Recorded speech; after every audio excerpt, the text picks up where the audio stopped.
Hello friends, welcome to the new fangled competition classes. आप सभी का स्वागत है आपके अपने YouTube channel new fangled competition classes में। फ्रेंड्स, यदि आप सीटेट साइंस पेपर 2 के लिए प्रिपेयर कर रहे हैं तो आप हमारे चैनल से जुड़ सकते हैं। आपको हमारे चैनल पे सीटेट साइंस पेपर 2 की पूरी तरीके से तैयारी करवाई जाती है।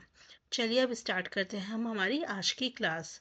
अभी हमारी बेटा पेडोलॉजी की क्लासेस चल रही हैं, जिसमें हमने 2 पेडोलॉजी की क्लासेस में प्रीवियस ईयर के क्वेश्चंस कवर कर लिए हैं ऑलरेडी। आज हमारी 3rd क्लास है, करेक्ट। हम जितने भी आपके अभी तक के प्रीवियस ईयर के क्वेश्चन आए हुए हैं पेडोलॉजी के, हम उन सभी क्वेश्चंस को डिस्कस कर रहे हैं। यदि आपने पहले की 2 क्लासेस नहीं देखी हैं तो इस क्लास के बाद उन दोनों क्लासेस को भी ज़रूर देखिएगा, क्योंकि पेडोलॉजी हमारा एक बहुत ही इम्पॉर्टेंट सेक्शन रहता है एग्जाम्स में। यानी कि आपके जो 10 मार्क्स रहते हैं, 10 से 15 मार्क्स जो रहते हैं पेपर के अंदर, वो आपके पेडोलॉजी के ही रहते हैं। तो इसलिए पेडोलॉजी के क्वेश्चंस प्रीवियस ईयर के ज़रूर करके जाइएगा। चलिए स्टार्ट करते हैं हम हमारी आज की क्लास को। क्वेश्चन है आपका, रीड द स्टेटमेंट बिलो। आपको स्टेटमेंट पढ़ने हैं और जो करेक्ट ऑप्शन है वो बताना है। आपका पहला स्टेटमेंट है डिस्कसिंग कंट्रोवर्शियल साइंटिफिक इशू। यदि ये क्या करते हैं, आपके कंट्रोवर्शियल साइंटिफिक इशू को ये डिस्कस करते हैं तो वो क्या प्रमोट करता है, आर्गुमेंटेशन प्रमोट करता है। ठीक है। उसके बाद आपका स्टेटमेंट 2 है कि आर्गुमेंटेशन हमारे को किस में मदद करती है, हमारे को एक्सप्लेनेशन बनाने में मदद करती है, मॉडल्स बनाने में मदद करती है, थ्योरीज बनाने में मदद करती है साइंस में, जो क्या करता है, लर्निंग प्रमोट करता है। इसका क्या मतलब है? इसका मतलब ये है, देखिए, जब आप कभी भी डिस्कशन करते हैं किसी भी टॉपिक के ऊपर तो क्या होता है, आप अपनी सोच, जो आपकी चीज़ आपके दिमाग में थिंकिंग आई है, ठीक है, आप उसको बिल्ड करेंगे, उसे एक्सप्रेस करेंगे। जब आप एक्सप्रेस करेंगे तो आप उसकी कौन सी क्वालिटी कर रहे हो, आप एक्सप्लेनेशन सीख रहे हो कि हमें किस तरीके से एक्सप्लेन करना है। अब सीधी सी बात है, जब हम कोई चीज़ पे आर्गुमेंटेशन करते हैं तो हम क्या करते हैं, हमारी जो लर्निंग होती है उसे भी प्रमोट करते हैं, हम हमारी लर्निंग को बढ़ावा देते हैं, हम उस चीज़ के बारे में और जानने की कोशिश करते हैं। ठीक है बेटा, तो ये दोनों ही चीज़ें सही हैं अपने आप में। लेकिन अगर मैं ये कहूँ कि ये इसको एक्सप्लेन कर रहा है तो ये बेटा बिल्कुल गलत हो जाएगा। नेक्स्ट क्वेश्चन की तरफ चलते हैं। Discuss during a discussion on planets a teacher ask. जब डिस्कशन चल रहा था प्लैनेट्स के ऊपर, तो एक टीचर पूछती है, if there is no moon in the sky. यदि हमारा मून नहीं होगा स्काई के अंदर, इन द स्काई, क्या होगा। इस डिस्कशन के बाद तो टीचर्स है वो स्टूडेंट के रिस्पॉन्सेस को डिस्कस करती है। टीचर स्टूडेंट से पूछती है, इंफॉर्मेशन लेती है इस क्वेश्चन से रिलेटेड, और उनके जो आंसर्स हैं उन्हें जस्टिफाई करती है एक ग्रुप प्रोजेक्ट वर्क के द्वारा। ठीक है। तो टीचर का ये सब करने का पर्पस क्या है, ऑब्जेक्टिव क्या है? तो बेटा, टीचर का ये सब करने का पर्पस क्या है कि स्टूडेंट्स अपने जो आइडियाज़, देखो, एक तो वो ये कर सकती है कि जब स्टूडेंट्स आपको अपने आइडियाज़ बताएंगे तो ठीक है, आप उन्हें सुनोगे, और जब आप सुनोगे तो इससे क्या लगेगा स्टूडेंट को कि हाँ, हमारे जो आइडियाज़ हैं उनको वैल्यू दी जा रही है। ठीक है। नेक्स्ट है, आप स्टूडेंट को गाइड करती हैं कि एक चीज़ को देखने के कितने मल्टीपल पर्सपेक्टिव हो सकते हैं। ये बात सही है। ठीक है। Emphasize the importance of tentativeness. देखिए, इन्होंने कहा है कि इस एक्टिविटी के माध्यम से वो क्या कर रहे हैं कि साइंस की जो टेंटेटिवनेस है उसको, इम्पोर्टेंस जो है उसे एम्फेसाइज कर रहे हैं। तो बेटा, इस एक्टिविटी के अंदर ऐसा कुछ नहीं हो रहा, तो आपका ऑप्शन नंबर सी नहीं रहेगा। ठीक है। नेक्स्ट है, encourage students to frame questions and browse variety of reading material.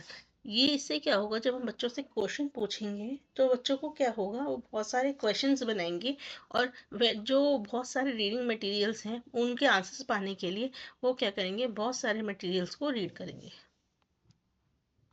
चलिए, नेक्स्ट क्वेश्चन है आपका, aluminium is a good conductor of electricity. अब हमें देखिए, दो चीज़ दे रखी है यहाँ पे, एक है ऑब्जर्वेशन और एक है वर्ड इन्फ्लुएंस। ठीक है। देखिए, ऑब्जर्वेशन में क्या फ़र्क होता है। ऑब्जर्वेशन में आप क्या कर रहे हो, किसी चीज़ को सिर्फ ऑब्जर्व कर रहे हो, उसे समझने की कोशिश कर रहे हो। लेकिन इन्फ्रेंस में क्या होता है, आप बेसिकली एक कंक्लूजन पे पहुंचते हो। क्या करते हो, किसी एक्टिविटी के माध्यम से आप किस पे पहुंचते हो, कंक्लूजन पे। अब देखते हैं, aluminium is a good conductor of electricity, like charges repel and unlike charges attract each other. तो बेटा देखिए, aluminium good conductor of electricity है। ये आपको कब पता चला होगा, आपको ये तभी तो पता चला होगा जब आपने इसके ऊपर कोई एक्टिविटी परफॉर्म करी होगी। और जब एक्टिविटी परफॉर्म करी होगी तो तभी तो आपने एक रिजल्ट निकाला कि एल्यूमिनियम गुड कंडक्टर है इलेक्ट्रिसिटी का। इसलिए ये क्या है, इन्फ्रेंस है। उसी तरीके से लाइक चार्जेस रिपेल करते हैं और अनलाइक चार्जेस अट्रैक्ट करते हैं। तो आप इस डिसीजन तक कैसे पहुंचे, तभी तो पहुंचे जब आपने क्या करा, उसके ऊपर एक्टिविटी परफॉर्म करी और उससे कंक्लूजन निकाला। तो ये भी क्या है, हमारा इन्फ्लुएंस। चलिए next question.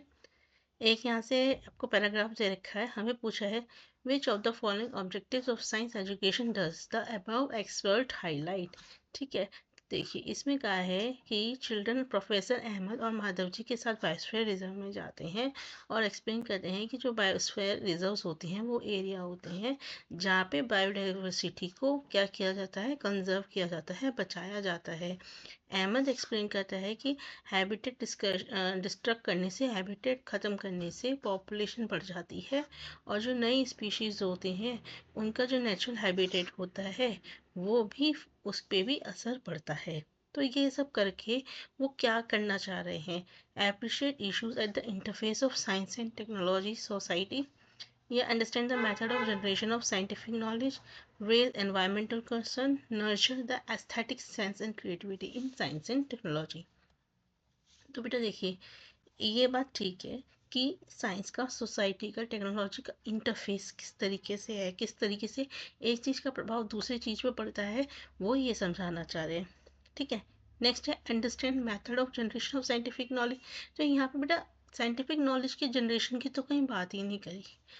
Raise environmental concern, बिल्कुल सही बात है कि हमारे एनवायरनमेंट को लेके जो कंसर्न है उसको रेज कर रहे हैं कि किस तरीके से बढ़ती पॉपुलेशन की वजह से, हैबिटेट डिस्ट्रक्शन होने की वजह से पॉपुलेशन बढ़ रही है और जो नेचुरल हैबिटेट है स्पीशीज़ का वो भी अफेक्ट हो रहा है। ठीक है, nurture the aesthetic sense and creativity in science and technology.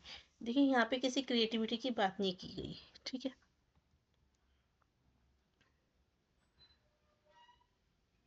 Okay, so what is the next question. यहाँ पे अगेन आपका वही है पैराग्राफ, आपको बताना है कि ऑब्जेक्टिव क्या है। Reflection and refraction are the oldest phenomenon to us. Much of the discussion of the light during Renaissance centered around this phenomenon. In 17th century, Huygens proposed that light consists of waves. Later, Newton proposed that light is composed of particles or corpuscles. तो इससे आपको science के किस nature के बारे में पता चलता है। तो देखिए, एक चीज़ तो बहुत पक्का है यहाँ पे कि जब पहले तो ह्यूगन ने दिया, फिर उसके बाद न्यूटन ने प्रपोज किया, तो साइंस कैसी हुई, हमारी टेंटेटिव है, तो सी तो हमारा है ही है।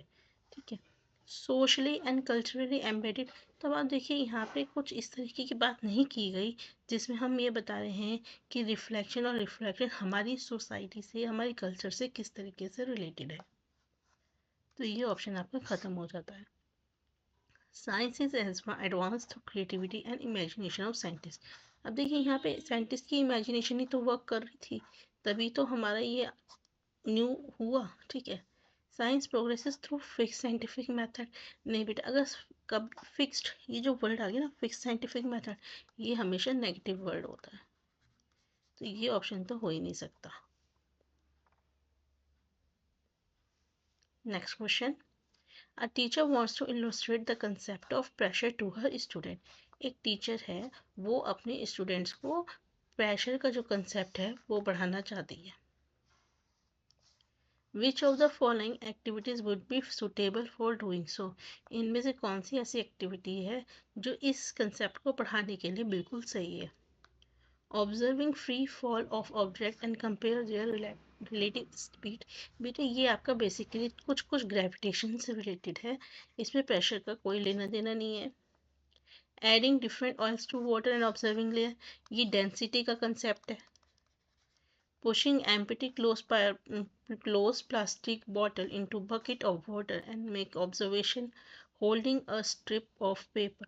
देखिए बेटा इसमें हम आपका जो ऑप्शन नंबर 4 है इसमें हम क्या करेंगे कि बच्चे के लिप्स के पास एक पेपर की स्ट्रिप जो है उसे होल्ड करने के लिए बोलेंगे और उसमें एयर ब्लो करने के लिए बोलेंगे। तो जब वो एयर ब्लो करेगा तो आपका जो पेपर है प्रेशर की वजह से वो ऊपर हो जाएगा और जब वो ब्लो करना बंद करेगा तो वो आपका पेपर नीचे हो जाएगा। तो आपका इसमें ऑप्शन नंबर 4 है। यही सेम एक्टिविटी आपकी बेटा NCERT में भी दी हुई है, ठीक है।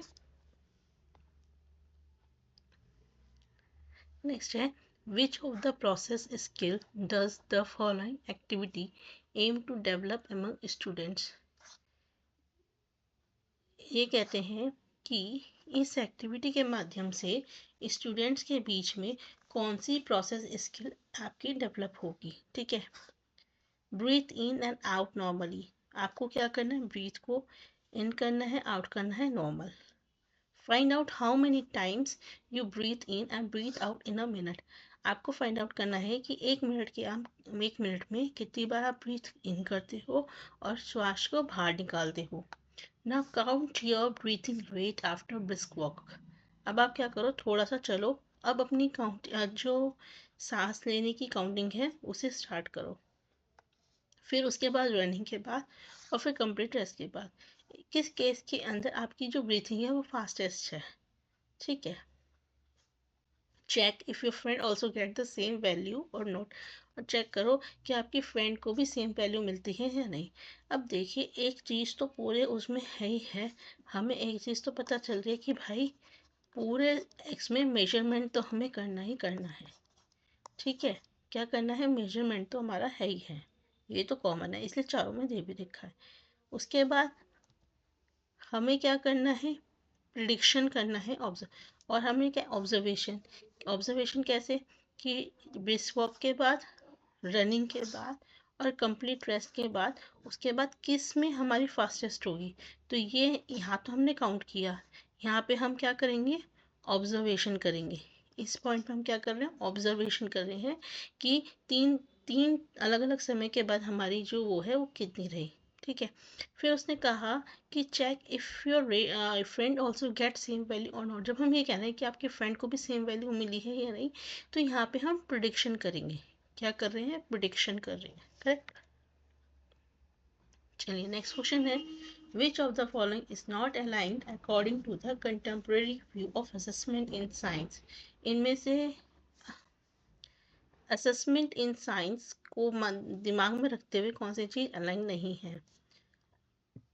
Assessment in science promotes scientific inquiry among students. Science assessment in science is comprehensive in nature. Assessment in science is based on students देखिए memorization, बेटा ये वर्ड को याद रख ले, जहाँ memorization वर्ड आ गया this is your negative word, वो तो हट जाएगा। तो नॉट ही पूछा था, तो ऑप्शन नंबर 3। नेक्स्ट है which of the following is an open ended question. इनमें से ओपन एंडेड क्वेश्चन कौन सा है। ओपन एंडेड का मैंने बताया था बेटा जिसके मल्टीपल आंसर्स होते हैं। क्या होते हैं, मल्टीपल सॉल्यूशंस, ठीक है। अब देखते हैं state why in which animal life is affected by deforestation. What would happen if we had no woods. How does deforestation lead to reduce rainfall. What factors are affecting diversity in your area. तो बेटा अगर आप इन चारों question को ध्यान से देखेंगे तो मल्टीपल आंसर सबके हैं, लेकिन जो आपका सेकंड क्वेश्चन है इसके क्या होंगे, डिफरेंट आंसर्स होंगे। मतलब सबसे ज़्यादा जो आपको सोल्यूशन मिलेंगे, जो सबसे ज़्यादा आपको आंसर्स मिलेंगे अलग अलग, वो किसके मिलेंगे, आपके क्वेश्चन नंबर 2 के। चलिए नेक्स्ट क्वेश्चन है you want to teach the concept of electrical conductivity to student of grade 7। Grade 7 के बच्चों को आप इलेक्ट्रिकल कंडक्टिविटी का कंसेप्ट पढ़ाना चाहते हैं। You have the following material, आपके पास कुछ मटेरियल है जैसे कि रबड़ है, इलेक्ट्रिक सर्किट है, इलेक्ट्रिक पिन है, डिस्टिल वाटर है, सॉल्ट सॉल्यूशन है। Which of the following you would you follow to introduce the concept? इनमें से आप कौन सा मेथड फॉलो करेंगे ये इसके कंसेप्ट को पढ़ाने के लिए? तो बेटा अगर आप ध्यान से देखेंगे तो इसमें आपको सबसे पहले क्या करना है, हमेशा बच्चों से कहना है कि आप खुद से एक्टिविटी कीजिए। क्या कहना है? खुद से एक्टिविटी कीजिए। जब वो बच्चे खुद से एक्टिविटी करेंगे तो क्या करेंगे, चीज़ों को ज़्यादा अच्छे से सीख पाएंगे। तो हम क्या करेंगे कि हम स्टूडेंट से कहेंगे बेटा अपनी जितनी भी चीज़ें हैं, ठीक है, आपके पास जो भी मटेरियल है उसको सर्किट के अंदर लगा लगा के देखो और ऑब्जर्व करो, और उसके बेसिस पे आप क्या करो, पता करो कि हमारा वो मटेरियल गुड कंडक्टर है या बैड कंडक्टर ऑफ इलेक्ट्रिसिटी है। ठीक है, ऑप्शन नंबर 3। चलिए नेक्स्ट क्वेश्चन है, which of the following strategies can be use to can be used to encourage learner to ask question in a science classroom? ये कहते हैं इनमें से कौन सी स्ट्रेटेजी की मदद से हम अपने जो लर्नर्स हैं, हमारे जो स्टूडेंट्स हैं, उन्हें एंकरेज कर सकते हैं कि वो साइंस क्लासरूम में क्वेश्चंस को पूछें। Acknowledging learners question as interesting and good. देखिए जब लर्नर्स को इस तरीके से दिखाएंगे कि उनके क्वेश्चन इंटरेस्टिंग हैं, गुड हैं, तो उनको क्या होगा, इंकरेजमेंट होगा कि हम और ज़्यादा क्वेश्चन पूछें। Providing opportunities to all learner to express themself. जब हम बच्चों को ये अपॉर्चुनिटी देंगे कि वो खुद को एक्सप्रेस कर सकते हैं तो वो और ज़्यादा क्वेश्चन पूछेंगे। Providing immediate answer to the student question. ठीक है, इसके बाद क्या है, assessing learners on quality of question not only answers. तो बेटा ये जो आपके ऑप्शंस हैं इसमें आपका जो सी वाला है, ठीक है, हम ऐसा नहीं करेंगे कि बच्चों को एकदम से आंसर्स बताएंगे। हम क्या करेंगे, बच्चों को चीज़ों को पूछने का, उनको आंसर निकालने का मौका देंगे। ठीक है, तभी तो वो क्वेश्चन पूछेंगे। जब आप क्वेश्चन में से क्वेश्चन पूछेंगे तो बच्चों का जो एंकरेजमेंट है वो बढ़ेगा। नेक्स्ट है, which of the following is true about science? इनमें से कौन सी बात जो है साइंस के बारे में बिल्कुल सही कही गई है? Experiments are principal route to the generation of scientific knowledge. ये कहते हैं कि अगर हमें साइंटिफिक नॉलेज को जनरेट करना है तो हमारे को एक्सपेरिमेंट्स का सहारा लेना पड़ता है। नेक्स्ट है, empirical evidence is use to support and refine ideas in science. ये कहते हैं जो एम्पेरिकल एविडेंसेस होते हैं, जो प्रैक्टिकल एविडेंसेस होते हैं, वो हमारे को मदद करते हैं साइंस के अंदर सपोर्ट करने में और आइडियाज़ को रिफाइन करने में, यानी कि मॉडिफाई करने में, बेटर करने में। Evidence accumulated carefully will result in sure knowledge. जो एविडेंस एक्यूमुलेट किए जाते हैं केयरफुली, उससे क्या होता है, श्योर नॉलेज मिलती है। Scientific conclusions are always reviewed for accuracy. ये कहते हैं कि साइंटिफिक कंक्लूजन जो होता है उसे हमेशा रिव्यू किया जाता है एक्यूरेसी के लिए। तो बेटा इसमें हमेशा याद रखिएगा, इसमें जो मोस्ट अप्रोप्रिएट ऑप्शन है वो क्या है कि जो हमारे एम्पेरिकल एविडेंसेस होते हैं, प्रैक्टिकल एविडेंसेस होते हैं, जो किसी एक्सपेरिमेंट के थ्रू प्रूफ किए गए होते हैं, उनका यूज़ किया जाता है सपोर्ट करने के लिए, और जो आइडियाज़ हमारे ऑलरेडी साइंस के अंदर चल रहे हैं उन्हें रिफाइन करने के लिए। ठीक, अगेन देखिए, अगर आप देख सकते हैं तो बेटा एक्सेल पे बहुत ज़्यादा क्वेश्चन पूछे जाते हैं कि पैराग्राफ देखिए और उसके बाद आप बताओ कि साइंस का नेचर क्या है। इसके अंदर हमेशा याद रखना, आपको नेचर जो हो है वो पैराग्राफ के अकॉर्डिंग बताना है, जनरल नहीं बताना। जो आपको पैराग्राफ दिया हुआ है उसके माध्यम से आपको क्या कैसा नेचर पता चल रहा है साइंस का, वो बताना है।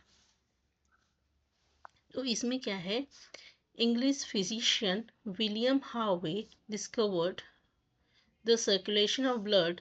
The current opinion in those days was that blood oscillates in vessel of the body.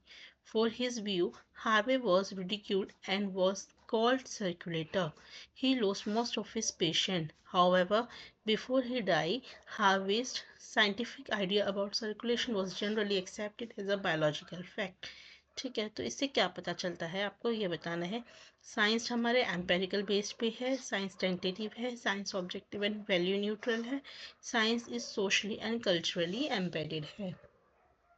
तो बेटा देखिए वैल्यू न्यूट्रल नहीं है, ये बात सही है, एम्पेरिकल एविडेंस पे है, टेंटेटिव भी है, ठीक है, लेकिन ऑब्जेक्टिव एंड वैल्यू न्यूट्रल नहीं होती। ठीक है, बाकी कल्चरली और सोशली एम्बेडेड भी होती है। नेक्स्ट क्वेश्चन है which of the following is an inference, इनमें से कौन सी चीज आपकी इन्फ्लुएंस है। तो मैंने बताया था बेटा इन्फ्लुएंस क्या होता है, इन्फ्लुएंस का मतलब होता है when you do some activity, ठीक है, with the help of that activity you reach to conclusion.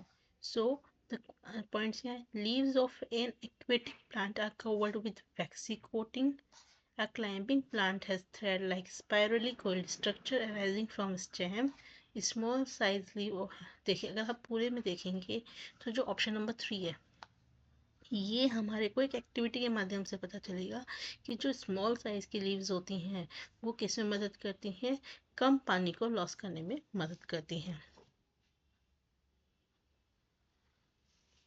चलिए नेक्स्ट है read the following statement and choose the correct option. आपको स्टेटमेंट पढ़ना है इसमें, science is always beneficial for society, not always.